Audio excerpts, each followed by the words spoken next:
their display, perhaps incongruously, was accompanied by a playing of Roll Out the Barrel.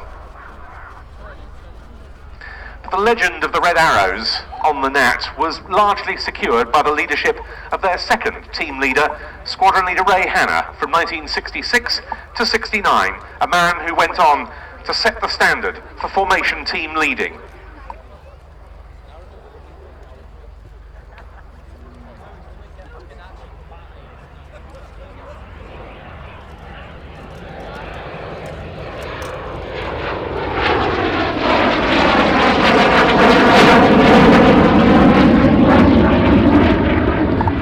Mid-1966, the Red Arrows operated as a 9-ship formation, and they seemed almost to define the spirit of the swinging 60s. For example, at the Biggin Hill show in 1968, every member of the team had an open-top MGB on loan from the British Motor Corporation, painted red, to match their aircraft.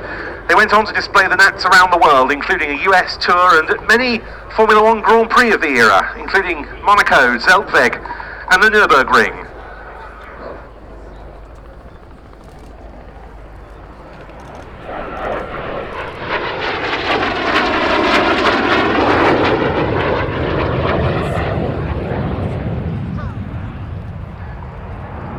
Team pilots raved about flying the Gnat. Dickie Duckett, who was a member of the team from 1968 to 70 and then leader from 1975 to 76, described it to me as a beautiful aeroplane to fly. Very small, of course, and you almost felt that you put it on when you got into the cockpit. It was extremely responsive, very light on the controls, very precise. All the sort of qualities that turned the Red Arrows into the stuff of legend.